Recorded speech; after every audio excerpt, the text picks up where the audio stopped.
À luz do dia e a menos de 100 metros de um posto policial. A prostituição infantil em pontos turísticos da capital do Pará. Em uma decisão histórica, acusados de pagar por sexo com menores são condenados pela Justiça Trabalhista. Presidente Lula apela à amizade com o presidente do Irã e diz que o Brasil pode dar asilo à mulher condenada à morte por adultério. Aos 50 anos, uma velocista faz história ao participar de uma competição de atletismo. Em plena safra de cana-de-açúcar, o preço do álcool sobe nos postos. Mesmo assim, por enquanto, abastecer com combustível ainda é vantagem. O alívio da mãe que, antes de dar à luz, ficou presa em uma ponte travada no Rio Grande do Sul. Claro que não tinha previsão, né, de quando é que ia levantar a ponte de novo. Aí eu fiquei mais nervosinha. Dar palmada é crime? Na última reportagem da série, a lei em alguns países da América Latina, como o Uruguai. O castigo com violência foi abolido legalmente do país, mas não culturalmente. A Polícia Federal encontra no Rio a tela de Cândido Portinari, roubada de um museu no Recife.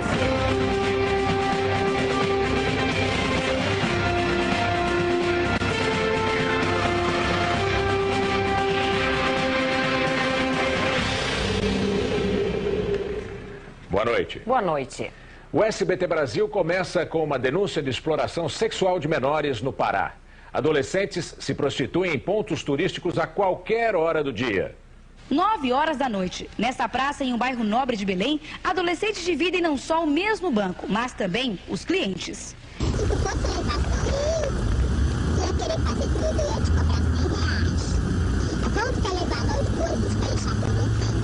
Elas têm apenas 17 anos e revelam ter clientela fixa.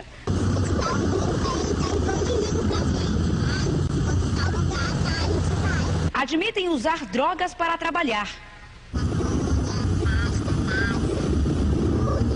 À luz do dia e a menos de 100 metros de um posto policial, menores de idade negociam programas aqui no Vero Rio, um ponto turístico de Belém. Mas essa é apenas uma das mais de 100 áreas de prostituição infantil na capital paraense, identificadas pela CPI da pedofilia no estado. A jovem de 14 anos já tem planos para o dinheiro que ganhar com os programas. Agora tá por de fora, né? A gente vai pra essas festas. Festas onde não há limites. Em Salinas, balneário a 230 quilômetros de Belém, menores fumam e bebem tranquilamente durante a madrugada. Aqui encontramos um travesti de 16 anos. Eles pagam pra satisfazer. A presidente da Comissão de Defesa dos Direitos da Criança e Adolescente fala em omissão do Estado. Deveria haver um serviço de inteligência da Polícia Civil que mapeasse esses espaços e pudesse ter uma atuação mais preventiva. E não só acontecer um caso específico e ir lá atuar. A polícia age nesse combate, age com certeza, de forma preventiva, de forma repressiva. Mas como eu disse ainda há pouco, não é um trabalho que a polícia vai resolver sozinha. Esse é um trabalho que exige o engajamento de toda a sociedade. Sociedade que parece fechar os olhos para o problema, da mesma forma que, ingenuamente, fazem as meninas de programa. Pela primeira vez na história, acusados de pagar por sexo com menores foram condenados pela Justiça Trabalhista. Na ação, o argumento de que a exploração sexual é a pior forma de trabalho infantil. A decisão em segunda instância prevê que 11 pessoas, entre elas políticos e empresários da cidade de Sapé, na Paraíba, paguem juntos uma indenização de R$500 mil ao Estado. Ainda cabe recurso. No Paquistão, pelo menos 800 pessoas morreram em enchentes. Mais de 1 milhão de pessoas foram afetadas.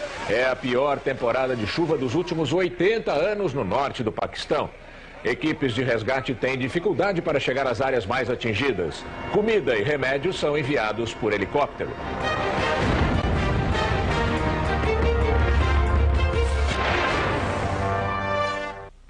A frente fria que está sobre o sul do país causou muitos estragos hoje. Ventos de mais de 100 quilômetros atingiram a cidade de Santa Maria. Uma árvore com cerca de 20 metros caiu sobre esta casa. Os moradores não estavam no local no momento da queda. E neste domingo, o tempo volta a ficar seco e ensolarado no Rio Grande do Sul. Mesmo assim, as temperaturas ficam baixas e teremos momentos de céu encoberto. Chove em Santa Catarina e Paraná. Porto Alegre, mínima de 6 graus. Na maior parte norte e do sudeste, sol e calor predominam. E atenção, pois a umidade do ar fica muito baixa. Na capital paulista, máxima de 27 graus. No centro-oeste também é esperado muito sol e calor. O tempo seco deixa a região em alerta por causa das queimadas. Máxima de 35 graus em Cuiabá. No Nordeste, chuva fraca em algumas praias do Maranhão, Rio Grande do Norte e litoral norte da Bahia. Nas demais áreas, sol e muito calor. São Luís, máxima de 32 graus. E na região norte, a aproximação da frente fria traz chuva, especialmente entre Roraima, Amazonas e Pará. Máxima de 33 graus em Macapá. Na Rússia, 800 focos de incêndios florestais foram registrados em um só dia. O tempo seco e o calor recorde na Rússia dificultam o trabalho dos bombeiros. Mais de 1.200 casas foram destruídas. Os desabrigados chegam a quase 3.000. Os russos enfrentam a pior onda de calor dos últimos 130 anos. 29 pessoas morreram. O empresário mineiro acusado de dar um golpe de quase 100 milhões de reais a investidores foi visto pela última vez num terminal rodoviário em São Paulo. Na cidade em que ele nasceu, no interior de Minas, os moradores estão indignados. Araçuaí, Vale do Jequitinhonha. Numa das regiões mais pobres do Brasil, nasceu o hoje milionário Thales Maiolini. Tinha uma madeireira aqui em Araçuaí e a partir do momento em que ele retornou à cidade, ostentando luxo, riqueza, as pessoas começaram a ficar desconfiadas, né? Nas ruas, o povo não fala de outra coisa. Essa é uma surpresa muito grande pra gente. Usaram dinheiro de pessoas trabalhadoras, honestas. Há 4 anos, Thales fundou a FIV Consultoria, empresa que aplicou o chamado golpe da pirâmide. Ele convidava investidores para aplicarem ações com lucros de até 6% ao mês e mais 30% a cada 6 meses. O escritório da FIV em Araçuaí está fechado.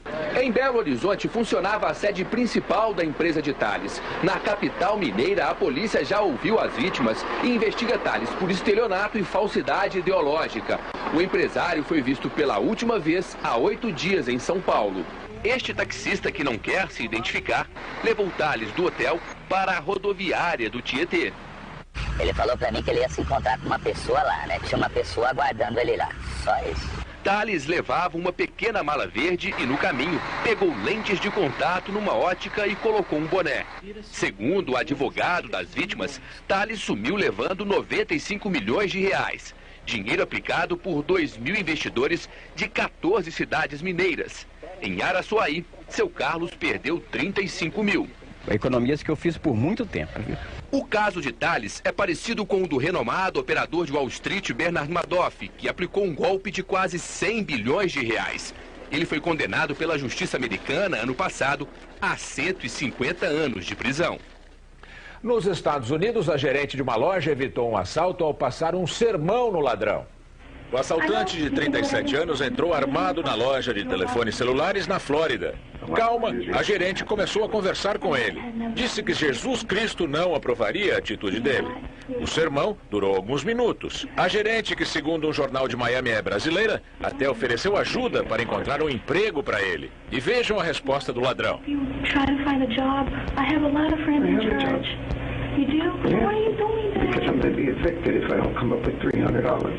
Arrependido, ele pediu desculpa e foi embora. Mas o arrependimento não durou muito, não. Ele foi preso logo depois ao assaltar uma outra loja. A cada dia aumenta o número de assaltos a condomínios no Brasil. Ruim para moradores, bom para as empresas de segurança privada, que crescem na mesma medida que a violência. O bairro é de classe média alta. Um apartamento chega a custar 2 milhões de reais e o condomínio até 3 mil. É o preço de quanto se paga por segurança por aqui. Cerca elétrica e muro alto não foram suficientes para garantir a tranquilidade dos moradores. A solução que síndicos do bairro encontraram foi implantar câmeras de segurança associadas a um sistema coletivo de comunicação. 98 prédios estão antenados pelo rádio. Veículo suspeito, Corsa sedã, cor bege. Qualquer suspeita é passada adiante e, em casos mais graves, uma sirene é acionada. andar com cachorro, andar de bike na região, está muito mais tranquilo agora. Os assaltos a condomínios estão mais frequentes. Um mercado promissor para a segurança privada, que cresce 15% ao ano. Hoje já são 500 mil vigilantes em todo o país, equivalente ao efetivo das polícias civil e militar. A Polícia Militar e a Polícia Civil e a subprefeitura, elas fazem parte desse processo. Nós não podemos dizer que... Agora, eles não são onipresentes, eles não podem estar aqui 24 horas por dia em nenhum lugar. Para este especialista em segurança, todos esses aparelhos trazem apenas a sensação de estar protegido. Ela é suficiente para inibir pequenos delitos ou que a gente pode chamar de um certo crime desorganizado. O crime organizado, por mais segurança que você o tenha, ele sempre vai encontrar uma forma de burlar esta segurança. O comandante da Rota, batalhão da Polícia Militar de São Paulo, que ficou conhecido pelo confronto direto com bandidos, sofreu um atentado neste sábado. As pedras são para marcar onde foram parar as cápsulas. Era de manhã quando 2 homens passaram em um carro e fizeram pelo menos 10 disparos contra o comandante. Paulo Telhada estava manobrando uma caminhonete na frente da casa dele, na Zona Norte, e conseguiu se proteger dentro do carro. O cara veio para me matar mesmo, porque eu sou comandante da Rota, vocês sabem disso. Então é um atentado, não vejo nem contra a minha vida praticamente, eu vejo contra a própria instituição, O comandante disse que a placa dos atiradores foi anotada. Imagens gravadas por câmeras de comércios do bairro devem ajudar na identificação dos autores do atentado. Os carros populares são os que menos se desvalorizam no mercado de automóveis. Se você tem um e quer revender, é uma boa hora. Esta quilometragem vai longe. Cláudia só pretende trocar o carro 2009 daqui 5 anos. Pelo fato do carro não ter desvalorizado, eu com certeza saí ganhando. No ano passado, este carro 1.0 custava R$25 mil. Hoje, vale pouco mais de 22 mil. Um usado popular desvalorizou em média 11%, enquanto os importados ou mais potentes, mais de 26%. Os motivos? Em primeiro lugar, o mercado do popular é maior. É o primeiro carro de boa parte da juventude brasileira. Em São Paulo, as concessionárias já perceberam que a preferência pelo usado popular aumentou nos últimos 3 meses, principalmente porque a taxa de juros, que influencia diretamente no crédito ao consumidor, se manteve em alta.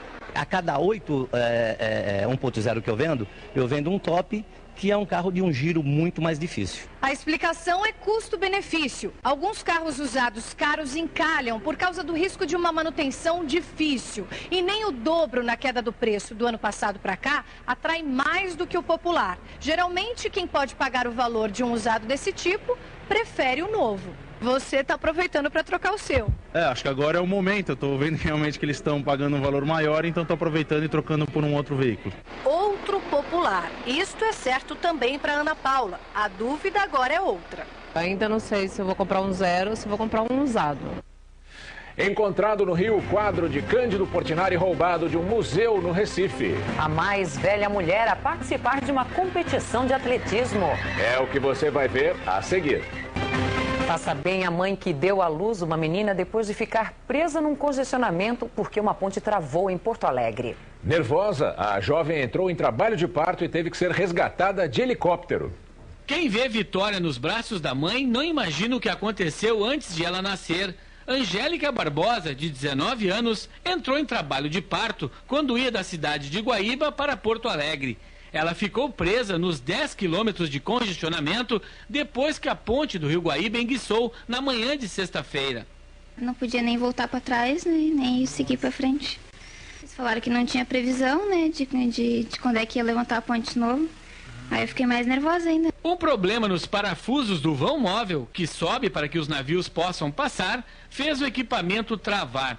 Os 2 sentidos ficaram interditados por mais de 2 horas. Motoristas viram o desespero de Angélica e avisaram a Polícia Rodoviária Federal, que chamou um helicóptero para alívio do pai da criança. Ainda bem que nós conseguimos falar com os policiais resolveram conseguiram o helicóptero trazer ela para cá.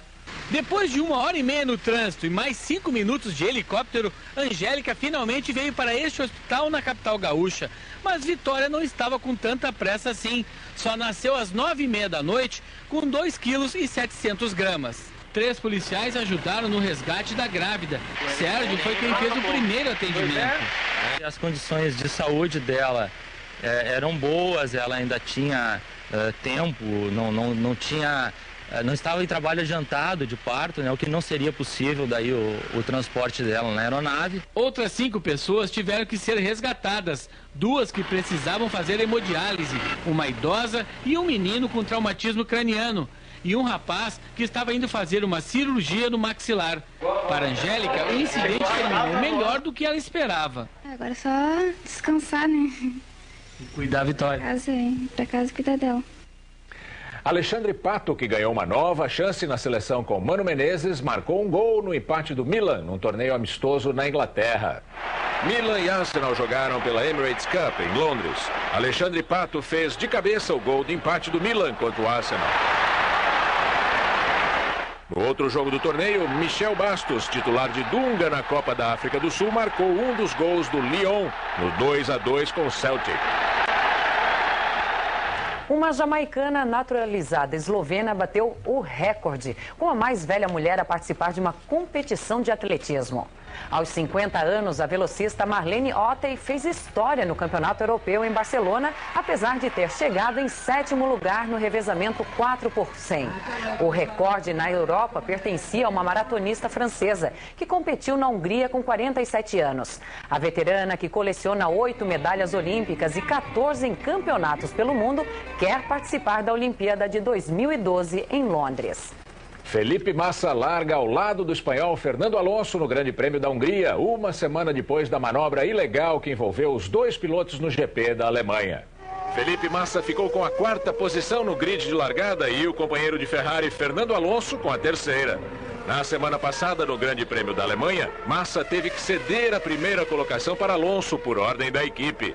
A Ferrari foi multada em $100 mil por manipular o resultado da prova. O brasileiro reagiu bem ao voltar ao circuito de Hungaroring, um ano depois de sofrer um grave acidente. Massa foi atingido na cabeça por uma mola que se soltou do carro de Rubens Barrichello. O grid de amanhã tem novamente a Red Bull na primeira fila, com Sebastian Vettel em primeiro e Mark Webber em segundo. Atrações históricas e belas paisagens que durante muito tempo ficaram encobertas pela violência, agora fazem parte do roteiro turístico do Rio de Janeiro. Tão perto da cidade e ao mesmo tempo tão inacessível, durante décadas o Morro da Providência foi um território à parte. Traficantes é que decidiam quem podia subir ou descer. A ocupação permanente da polícia abriu caminho para que os próprios cariocas pudessem conhecer a favela mais antiga do país.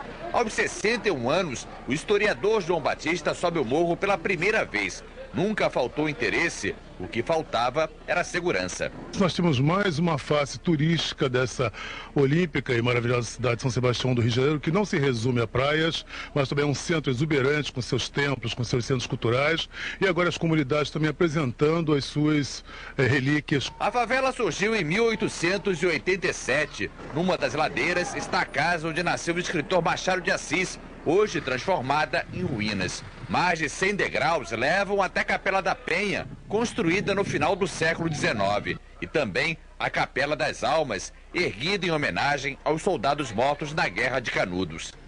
O Cantagalo, na zona sul do Rio, é outro morro pacificado que está entrando para o roteiro turístico da cidade. Só que a atração aqui não é bem a história, não, e sim esse visual. É incrível, é assim, uma vista muito privilegiada aqui, né? E para os moradores também. Aqui a gente vê um pouco mais do Rio, dentro do Rio e também por cima, né? Então acho que tem um pouco do todo, que é bem legal. O elevador panorâmico, inaugurado este mês para servir de transporte aos moradores, virou passeio para os turistas. Essa família veio de Alagoas. Linda, maravilhosa. A vista é maravilhosa, nunca tinha visto. Vale o passeio? Com certeza. Bianca mora bem mais perto, logo ali embaixo, no bairro. Mas, para ela, este ângulo da cidade também é novidade. Bem melhor do que a varanda da minha casa. Uma bela vista que, durante muito tempo, a violência ofuscou. Censo 2010. O IBGE começa a traçar o perfil do brasileiro. Apesar da alta dos preços, abastecer com álcool ainda é mais vantajoso. É o que você vai ver a seguir.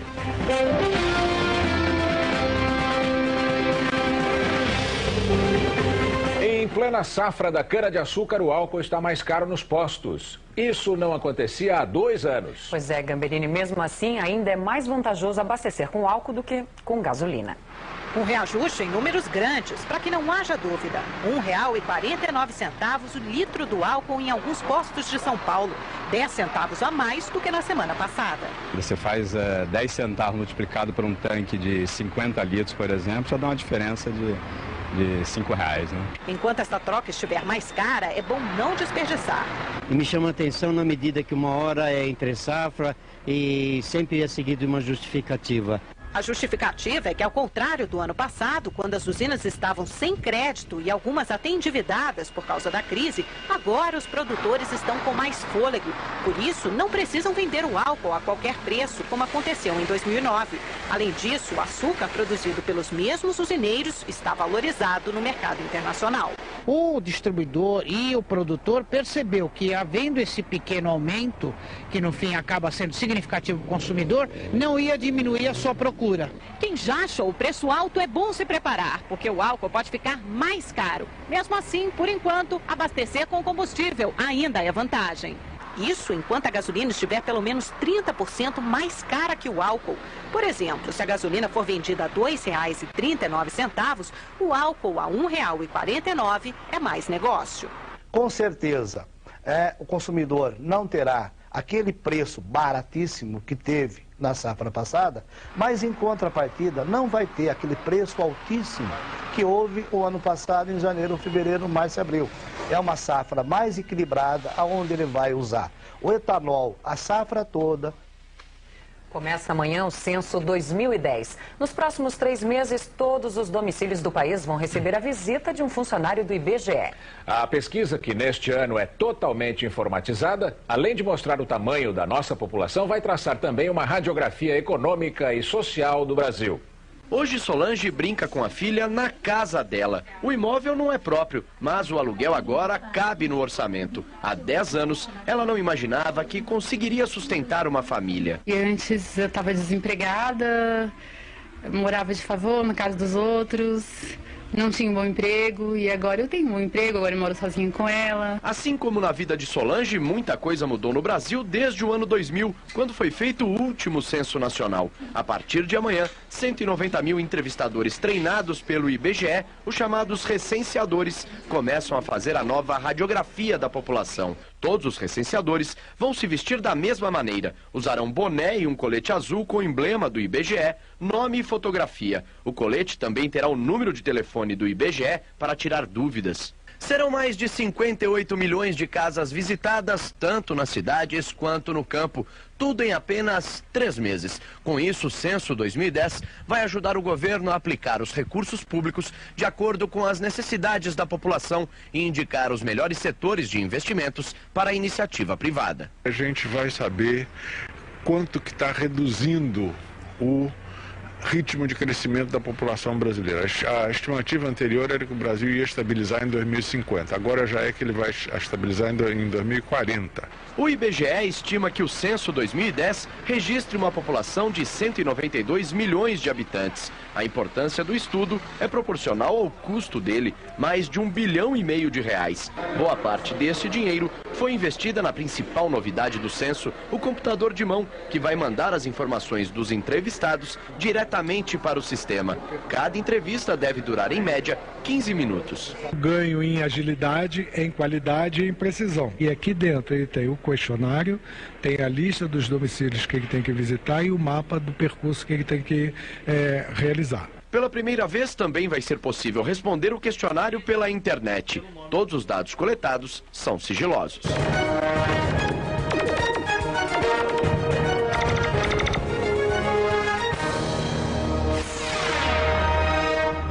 Os principais candidatos à presidência estiveram neste sábado nas regiões onde vão mal nas pesquisas de intenção de voto. Dilma, no Paraná. Serra, no Rio de Janeiro. Marina, no Nordeste e em São Paulo. Coincidência ou não, os principais candidatos à presidência concentraram seus esforços hoje justamente onde tem menos votos. Dilma fez campanha em Curitiba. Mas no Sul, Serra é quem lidera as intenções de voto, segundo o Ibope. 46% contra 31% da petista. Marina tem 5%.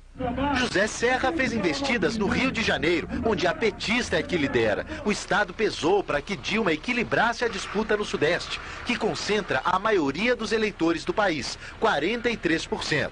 Na região, há um empate técnico com vantagem para Dilma, 37 a 35. Os 9% de Marina Silva são o melhor índice dela em todas as regiões.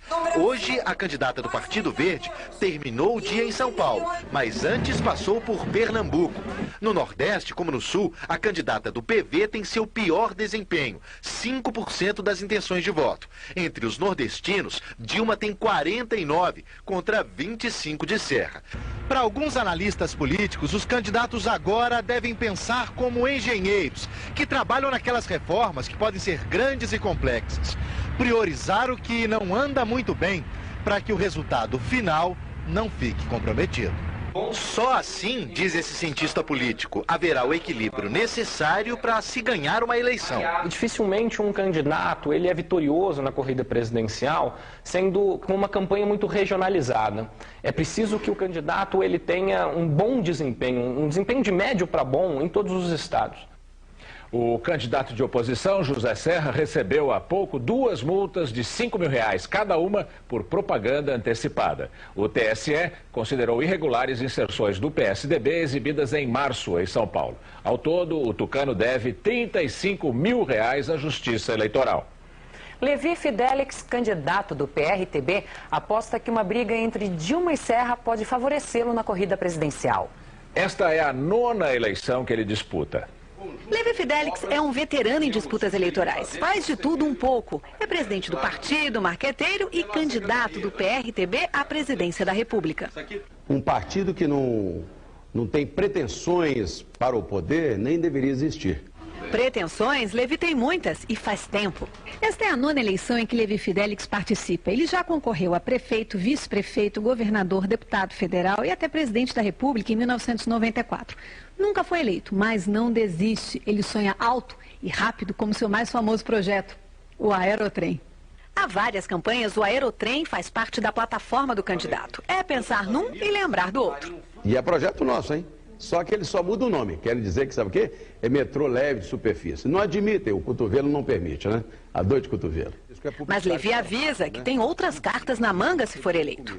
Nós queremos que todo brasileiro, nascendo neste país, as pessoas natas aqui, devem ter e serem contempladas com um programa do governo federal que as contemple com 4 salários mínimos de depósito na sua caderneta de poupança. O partido não tem representantes no Congresso, por isso Levi terá menos de 1 minuto no horário eleitoral. Ele pede mais espaço na mídia para divulgar suas propostas. Eu creio que é um erro, um grave erro, a grande mídia, a grande imprensa, apenas focar em 2 ou 3. Aliás, a Marina faz parte desse grande teatro.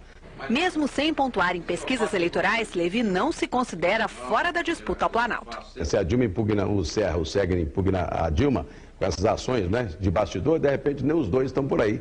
E pode ser a Marina ou o Levi disputando. Então não está fora de cogitação, ganhamos também. O presidente Lula fez hoje um apelo ao presidente iraniano Mahmoud Ahmadinejad. Lula propôs que uma iraniana condenada à morte por adultério receba asilo aqui no Brasil. Nesta semana, Lula disse que não intercederia no caso, mas hoje o presidente mudou de ideia. Se essa mulher está causando incômodo, nós a receberíamos no Brasil e tão grave. Num comício do PT em Curitiba, Lula citou a amizade que tem com Ahmadinejad e disse que nada justifica o Estado tirar a vida de uma pessoa. A iraniana Sakineh Mohammad Ashtiani, 43 anos e mãe de 2 filhos, foi condenada por trair o marido. Ela vai ser punida com apedrejamento. Para a lei islâmica, a Sharia, adultério é crime que deve ser punido com morte. Encontrada no Rio a tela de Cândido Portinari roubada há 2 semanas em Pernambuco. Como a lei que proíbe dar palmada mudou o comportamento dos pais na América Latina. É o que você vai ver daqui a pouquinho.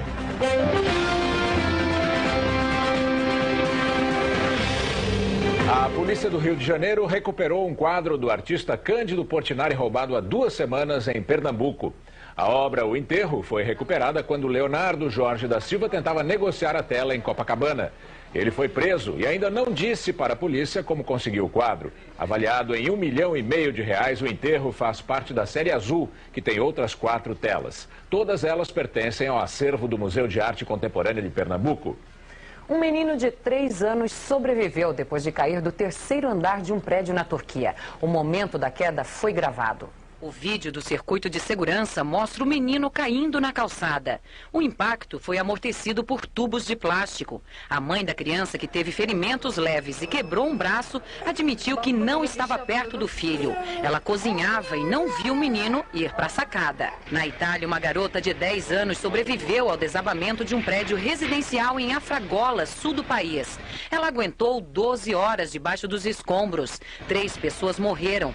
Os bombeiros acreditam que a queda pode ter sido causada por uma infiltração.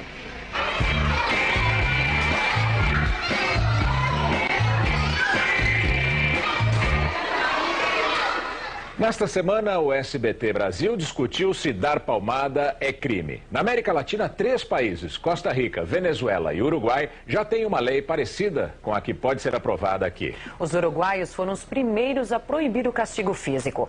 O correspondente Jacques Gomes Filho foi até a capital Montevidéu para saber se a lei mudou o comportamento dos pais. Hay que decir a la gente que la queremos. Esta é uma lição que o Uruguai ainda está tentando aprender. O desafio é tornar a lei que proíbe as palmadas conhecida. Crianças e adolescentes têm um dever de casa: levar a mensagem para os pais. Jeremias conseguiu passar o recado e já não apanha mais da mãe. A lei uruguaia foi a primeira do continente a proibir expressamente que os pais usem o castigo físico e humilhante. Segundo o educador Gabriel Robolo, a proibição obrigou os pais a rever a maneira de educar os filhos. A palmada era vista como fundamental para mais de 80% das famílias. O problema é que, na prática, poucas mães sabem da existência desta lei.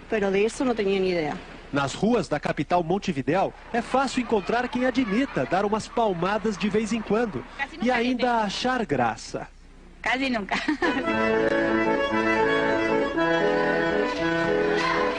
A lei que proíbe os castigos físicos no Uruguai foi aprovada em 2007, depois de 2 anos de discussões no parlamento.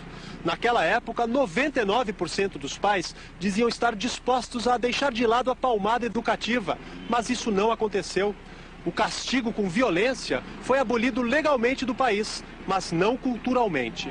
Para a assistente social Andréia Tuana, a lei só mudaria os hábitos da população se fosse punitiva. Do jeito que está, a lei apenas orienta, mas não autoriza os juízes a tomar medidas contra os pais violentos.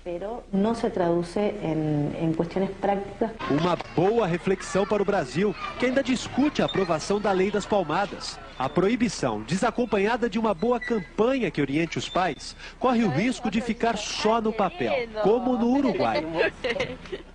Aqui no Brasil, a população ficou dividida com relação a essa lei, que pode ser aprovada ou não. Agora, coitado do pai que acha que tem alguma autoridade quando bate no filho, né? É isso mesmo. Obrigado pela sua audiência. O SBT Brasil volta na segunda-feira, às 7h30 da noite. Novas notícias no Boletim de Ocorrências com Joyce Ribeiro. Boa noite. Veja agora um novo capítulo de Uma Rosa com Amor. Boa noite.